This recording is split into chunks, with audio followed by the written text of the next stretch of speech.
Hello' everyone, বহু বিৰতিৰ মূৰত নিৰ্ভীয়ৰ মোৰ অন্য এটা ব্লগ লৈ আহিলোঁ। আশা কৰোঁ আপোনালোকে ভাল পাব। মই থকা ঠাই অৰ্থাৎ গোৱালপাৰাৰ দৰংগিৰিৰ ওচৰত বৰ ধুনীয়া কিছুমান পৰিৱেশ আছে। মোৰ ঘৰৰ ওচৰতে বৰ ধুনীয়া এটা মা কালীৰ মন্দিৰ আছে। আমি প্ৰায়েই যাওঁ, তো ভাবিলোঁ এইবাৰ আপোনালোকৰ লগতো শ্বেয়াৰ কৰোঁ আৰু লগতে অকণমান ফুৰিলোঁ ছানডে' বুলি।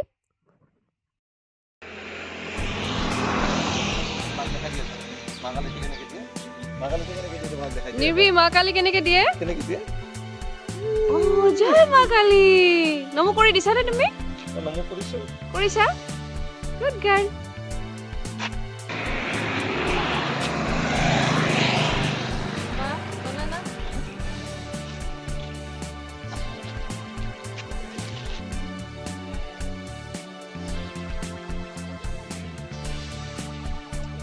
মন্দিৰত পূজা কৰি উঠি এইবাৰ পেট পূজা কৰোঁ বুলি অকণমান বৰ বেছি দূৰো নহয়, ওচৰতে এখন ধাবা আছিলে। ধাবাখনত গ'লোঁ, গৈ খুব ভাল লাগিলে। নিৰ্ভীয়ে বহুত এনজয় কৰিলে ধাবাখনত।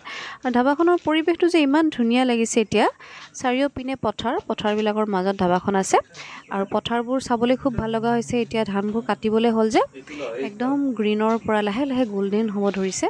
বৰ ভাল লগা এটা পৰিৱেশ আৰু নিৰ্ভীয়ে বহুত এনজয় কৰিছে, কাৰণ তাই মানে ভাল পাব লগা সকলোখিনি বস্তু তাত আছে। এখন মিনিকে পাৰ্কো আছে খেলিবলৈ, আৰু কুকুৰ, গৰু, ছাগলী এইবোৰ তাই এনেও খুব ভাল পায়। তো তাত গৰু, ছাগলী এইবিলাকৰ লগত তাই অকণমান সময় খেলিলে আৰু এনেকৈ আমি লাঞ্চ কৰিলোঁ। তাত খাবলৈও ভালেই আছিলে। নিৰ্ভীয়ে কিন্তু একো নাখালে, এনেকৈ অকণমান তাই উৎপাত কৰিলে ঠিকছে।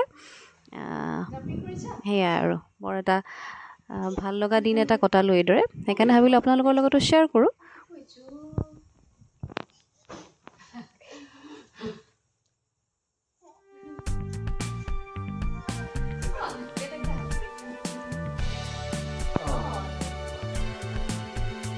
আমি যেতিয়াই বাহিৰত খাবলৈ যাওঁ, মই কিন্তু নিৰ্ভীক অকণমান খুৱাই লৈ যাওঁ, যাতে তাই নাখালেও একো দিগদাৰ নহয়, অকণমান হ'লেও পেটটো ভৰি থাকে।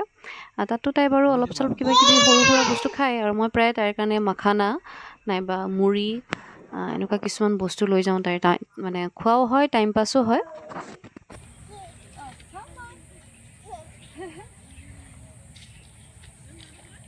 হামাটো নিৰ্ভীৰ ফেভৰেট হয়। নিৰ্ভীয়ে বিৰাট ভাল পায় হামা।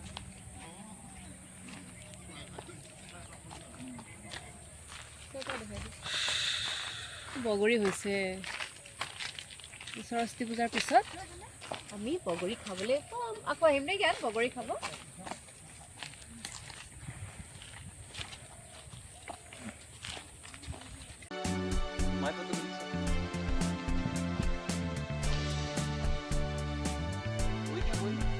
One, two, three.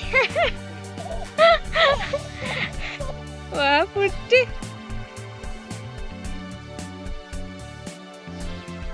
Once more. One, two, three.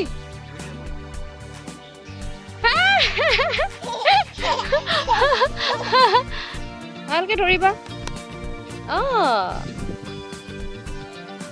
ধুনুকে ধৰি থাকা। Very nice. One, two.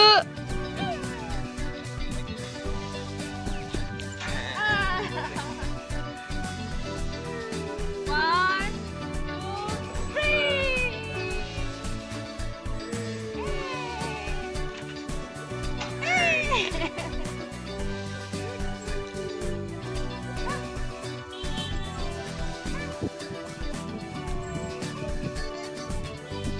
সময়বোৰ ইমান জল্দি গৈ থাকে। নিৰ্ভী যে কেতিয়া ডাঙৰ হৈ এনেকৈ 1.5 বছৰীয়া হ'ল গমেই নাপালোঁ।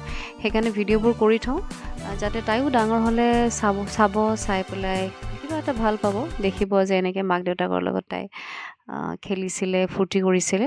এইবিলাকে এদিন গৈ মেমৰিজ হ'ব।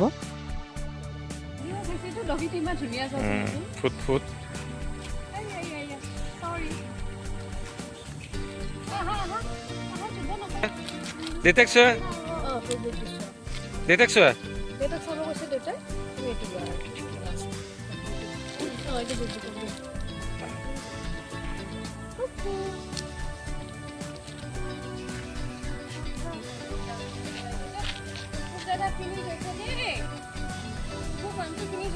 এইদৰে 1.5-2 ঘণ্টা তাত স্পেণ্ড কৰি আমি আৰু আমাৰ ঘৰলৈ বুলি উভতিলোঁ। উভততে ৰাস্তাত কি দেখিলোঁ চাওকচোন, গাড়ী এখন কেনেকৈ ফচি গৈছিলে। চোৱা গাড়ীখন ক'ত ফচি গৈছে, মাই গড।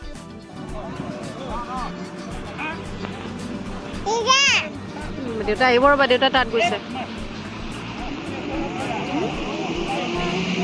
গাড়ীখনৰ সেইটো ৰাস্তা বুলি ভাবি সেই পিন্ধি আহি গ'ল। তাৰপিছত আগৰ বোলে ঘূৰি আছে চকা, মানুহজনে গমেই পোৱা নাই। সি ৰাস্তা বুলি ভাবিছে। সেইটো ৰাস্তা বুলি। তাৰপিছত কি হ'ব, তাৰপিছত এই দাঙি মেলি উঠাই দিয়া গ'ল। বুঢ়া মানুহ, অলপ খাই লৈও আছে কিজানি। এক্সেলেটত কি হ'ল তাৰ? দবাই আছে, আগৰ চকা দুটা ঘূৰি আছে ওপৰতে। কি হ'ল যদি আৰু অলপমান আহে? স্পীডত আহিলেতো গাড়ীখন তলতে পৰি যায়। বিপদৰ পৰা বাচিলোঁ। এইটোৰ আজি ব্লগটো ইমানতে সামৰিলোঁ। আশা কৰোঁ আপোনালোকে ভাল পাব। ভাল পালে নিশ্চয় মোৰ চেনেলটো ছাবস্ক্ৰাইব কৰিব। থেংক ইউ ফৰ ৱাচিং।